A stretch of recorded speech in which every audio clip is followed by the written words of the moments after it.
Hello everyone. Today I will tell you about the next point, provision for tax. What is provision for tax? Earlier I told you about this point कि provision for tax जो current year का होता है उसे हम net profit before tax में add कर देते हैं, previous year का जो है एंड में ऑपरेटिंग एक्टिविटीज के एंड में माइनस करते हैं। तो हमें पता कैसे लगेगा कि करंट ईयर का क्या करना है, प्रीवियस ईयर का क्या करना है। यानी जो करंट ईयर है, दिस इज करंट ईयर और this is previous year, base year. तो करंट ईयर यानी इसमें पेड मेड फार्मूला लगता है, पेड मेड यानी इसे पीएम फार्मूला भी बोल देते हैं हम कई बार, PM formula, prime minister formula. ठीक है, तो पेड मेड यानी जो मेड है यानी करंट ईयर का है, इसे हम कहाँ क्या करते हैं, इसे नेट प्रॉफिट बिफोर टैक्स जब कैलकुलेट करते हैं उसमें ऐड कर देते हैं। और जो पेड जो है जो आपका टैक्स पेड है उसे क्या करना है, उससे जब हम कौन सी एक्टिविटी कैलकुलेट करते हैं, ऑपरेटिंग एक्टिविटीज कैलकुलेट करते हैं ना जब, तो सबसे एंड में जब cash generated from operating activities करते हैं तो उसके बाद में टैक्स पेड माइनस कर देते हैं, तो ये वाला वहाँ पर क्या हो जाएगा, माइनस हो जाएगा। तो इस तरह से हम इसे ट्रीटमेंट करेंगे कि अगर आपके पास कोई एडिशनल इन्फॉर्मेशन नहीं है, बैलेंस शीट में आपके प्रोविजन फॉर टैक्स के बैलेंस गिवन है, तो करंट ईयर का बैलेंस आपका नेट प्रॉफिट बिफोर टैक्स में ऐड हो जाएगा और प्रीवियस ईयर का माइनस हो जाएगा, जितनी भी अमाउंट है। बट अगर आपके पास बैलेंस शीट गिवन नहीं है, अगर खाली टैक्स पेड दिया हुआ क्वेश्चन में, जैसे आपके पास statement of profit and loss है, ये केस 1 ये हो गया, तो केस 2 अगर statement of profit and loss में लिखा हो टैक्स पेड, तो इसी को पेड मान लिया जाएगा, इसी को ही मेड मान लिया जाएगा। इसी जो अमाउंट को, क्योंकि एक ही बार लिखा होगा, अगर आपके पास एक ही बार क्वेश्चन में गिवन है टैक्स पेड, तो पीएम वही पेड है और वही मेड है, वही पेड है और वही मेड है, यानी उसी को ऐड कर देंगे नेट प्रॉफिट बिफोर टैक्स में और उसी को ही ऑपरेटिंग एक्टिविटीज में एंड में माइनस कर देंगे। तो एक तो कुछ तो ये बेसिक पॉइंट थे। तो नेक्स्ट में बता रही हूँ, इसमें नेक्स्ट और क्या चेंज है, समटाइम्स इसके साथ प्रोविजन फॉर टैक्स के साथ एडजस्टमेंट भी गिवन होती है। जैसे फॉर एग्जाम्पल ये आपका मैं आपको क्वेश्चन ही करवा देती हूँ, जो क्वेश्चन यानी इलस्ट्रेशन 36 है, यहाँ पर प्रोविजन फॉर टैक्स दिया हुआ है क्वेश्चन में 2016 का दिया हुआ है, 3,20,000, यानी पहले इसमें बेसिस गिवन है आपको कितना दिया, 3,20,000, और 31 मार्च 2017 का दिया हुआ है कितना गिवन है यहाँ पर, 4 लाख। अगर खाली इतना गिवन होता तो फिर हम क्या करते थे, करंट ईयर का ऐड और प्रीवियस ईयर का ऑपरेटिंग में माइनस कर देंगे और करंट ईयर का net profit before tax calculate करते हुए वहां पर ऐड हो जाता है। बट इस क्वेश्चन में एडिशनल इन्फॉर्मेशन भी गिवन है। ये एडिशनल इन्फॉर्मेशन क्या गिवन है, एडिशनल इन्फॉर्मेशन गिवन है कि during the year income tax paid was rupees 2,80,000। Income tax कितना पेड है, 2,80,000। ये एडजस्टमेंट दी हुई है, ड्यूरिंग द ईयर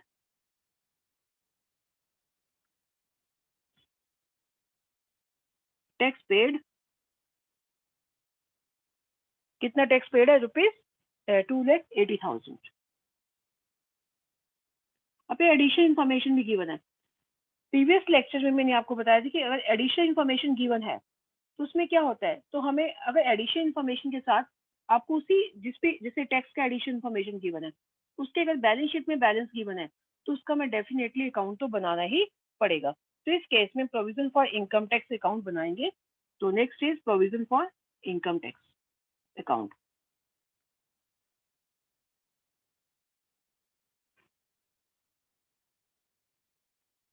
इसका अकाउंट हमें बनाना ही पड़ेगा। तो इसका जब अकाउंट बनाएंगे तो बस आपको ये ध्यान रखना है कि जो प्रोविजन है वो लायबिलिटी है, हमेशा सेम तरीके से अकाउंट बनेगा इसका, कुछ भी इसमें चेंजेस ज़्यादा नहीं है।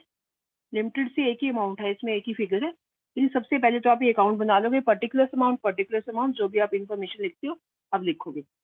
यानी अब हमें क्या करना है, सबसे पहले इसके बैलेंसेस लिखने हैं, कितने बैलेंस है इसके, जो भी बैलेंस है वो लिखने हैं सबसे पहले हमें। यानी कितना बैलेंस है, ओपनिंग है 3,20,000 और क्लोजिंग है 4 lakh. Provision for tax is a liability, ये लाइबिलिटी है। जब भी आप लाइबिलिटी का अकाउंट बनाओगे तो इसके बैलेंस आप ओपनिंग बैलेंस क्रेडिट साइड से शुरू करोगे। ये सबसे पहले लिखोगे बाय बैलेंस ड्रॉ डाउन, यहाँ लिखोगे to balance carry down closing balance के लिए। तो ओपनिंग बैलेंस इसका कितना, 3,20,000, इसे आप यहाँ लिख दोगे। और क्लोजिंग बैलेंस कितना 4 लाख, इससे आप यहाँ लिख दोगे 3,20,000 एंड 4 लाख। तो इसके बाद क्या है कि आपके पास एडिशनल इन्फॉर्मेशन दी टैक्स पेड, यानी आपके पास, यानी पीएम फार्मूला ध्यान रखना आपने। अगर आपके पास क्वेश्चन में टैक्स पेड दिया हुआ है, पेड दिया है, तो आपको आंसर क्या निकालना पड़ेगा, मेड। और कई बार एडिशनल इन्फॉर्मेशन मेड दिया होता है, टैक्स मेड, तो फिर आपको टैक्स पेड निकालना होता है। यानी आपने ध्यान में रखना है, इफ इन एडिशनल इन्फॉर्मेशन, अगर एडिशनल इन्फॉर्मेशन में अगर लिखा हुआ टैक्स पेड, तो फिर आपको मेड, यानी पेड दिया हुआ है तो आपको मेड कैलकुलेट करना है। मेड मतलब करंट ईयर, पेड मतलब प्रीवियस ईयर। अगर मेड दिया हुआ है तो फिर आपको पेड निकालना है। तो क्वेश्चन के ऊपर डिपेंड है। इस क्वेश्चन में आपको पेड दे रखा है एडिशनल इन्फॉर्मेशन, तो आपको मेड निकालना है। तो बट आपको यहाँ ध्यान रखना है कि यहाँ पर हमेशा ही आपका ऐसे, जैसे पहले बैलेंस लिखोगे ओपनिंग और क्लोजिंग, और फिर यहाँ हमेशा पेड आता है, हमेशा टू बैंक अकाउंट, ब्रैकेट में लिख देना टैक्स पेड। और यहाँ पर हमेशा क्रेडिट साइड में आता है टैक्स मेड। तो इसे टैक्स मेड क्या है, प्रॉफिट एंड लॉस से आता है, तो इसे लिखेंगे by statement of profit and loss, bracket में लिख दोगे टैक्स मेड या प्रोविजन मेड, एक ही बात होती है। ठीक है, टैक्स मेड भी लिख सकते हो, प्रोविजन मेड भी लिख सकते हो। यानी आपके पास बैलेंसेस के बाद, जब आपने बैलेंस लिख लिए, यानी ओपनिंग बैलेंस भी लिख लिया और क्लोजिंग बैलेंस भी लिख लिया, उसके बाद आपको ये चेक करना है कि पेड दिया तो पेड वाली जगह पे लिख दो, तो आंसर मेड आ जाएगा। अगर क्वेश्चन में मेड दिया तो उसको यहाँ लिख दोगे तो आंसर पेड आ जाएगा। यानी पेड दिया तो बैलेंसिंग फिगर मेड आ जाएगी, मेड अगर अमाउंट में दिया तो बैलेंसिंग फिगर पेड आ जाएगी। लेकिन पेड को इधर लिखना है और मेड को इधर ही लिखना है। तो आप क्या करोगे, आपके पास यहाँ क्वेश्चन में क्या दिया हुआ, टैक्स पेड दिया हुआ 2,80,000, तो यहाँ लिख दो 2,80,000। बस अब टोटलाइज करिए 6,80,000, तो 6,80,000 में से 3,20,000 गया, तो इट विल बी 3,60,000। तो बैलेंसिंग फिगर आ जाएगी आपकी, ये लिख दोगे balancing figure tax made 3,60,000 rupees.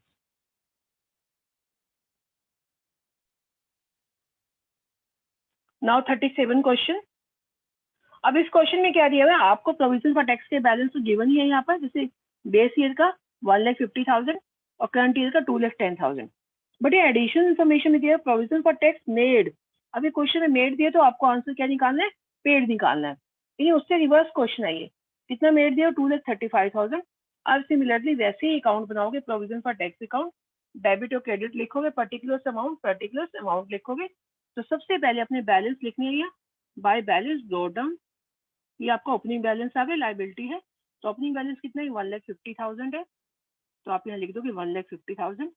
और क्लोजिंग बैलेंस कितना है, तो बैलेंस कैरी डाउन कितना 2,10,000, तो यहाँ हम लिख देंगे 2,10,000। तो उसके बाद आपके पास यहाँ पर अपने आप ही लिख दोगे, पहले से लिख लिया करोगे। तो बैंक अकाउंट, टैक्स पेड, और यहाँ पर लिखोगे by statement of profit and loss, bracket में टैक्स मेड। ठीक है, तो आपके पास ये क्वेश्चन में मेड दिया हुआ है, मेड इज 2,35,000, तो आपको आंसर क्या आ जाएगा, यहाँ पर पेड आ जाएगा। बस अब इस साइड को टोटलाइज करिए 3,85,000,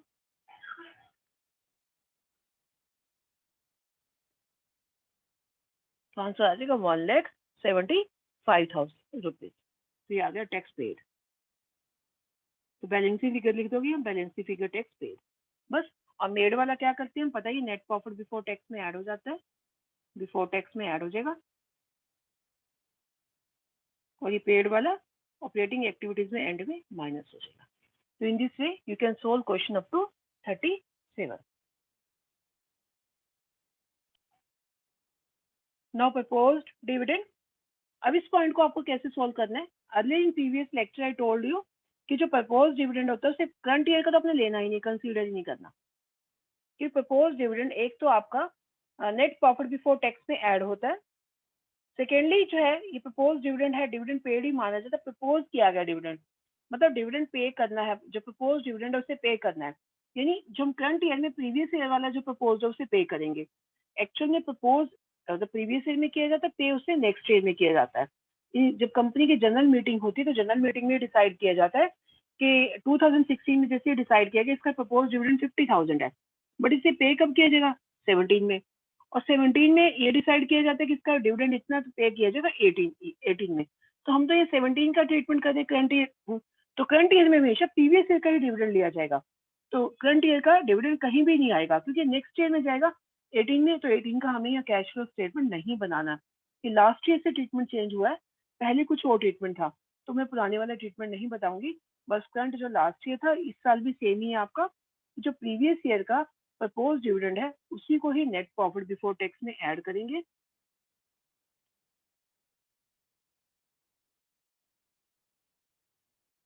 और इसी को ही फाइनेंसिंग एक्टिविटीज में से माइनस करेंगे। फाइनेंसिंग एक्टिविटीज में से अगर एडजस्टमेंट में दिया हुआ है तो दो जगह ही जाता है, माइनस होगा। प्रपोज डिविडेंड पेड माना जाएगा, ये प्रपोज डिविडेंड पेड, तो ये क्या हो जाएगा वहां पर फाइनेंसिंग में माइनस हो जाएगा। लेकिन जो बाकी डिविडेंड है जैसे इंटरिम डिविडेंड पेड, तो वो आपने अगर पेड है तो इंटरिम डिविडेंड पेड है तो अभी आपने सेम ट्रीटमेंट जाना, नेट प्रॉफिट बिफोर टैक्स में प्लस होगा और फाइनेंसिंग एक्टिविटी में से माइनस होगा। तो प्रपोज डिविडेंड का सिंपल सा ट्रीटमेंट है। आपने क्या करना है, अपनी बिल्कुल सिंपल वे में अपना करंट ईयर को तो क्रॉस मार देना, ये लेना ही नहीं है, बस प्रीवियस ईयर का ही ऐड होगा और प्रीवियस ईयर का ही फाइनेंसिंग में लेस होगा। And today you have to solve questions up to 37। Thank you, have a nice day.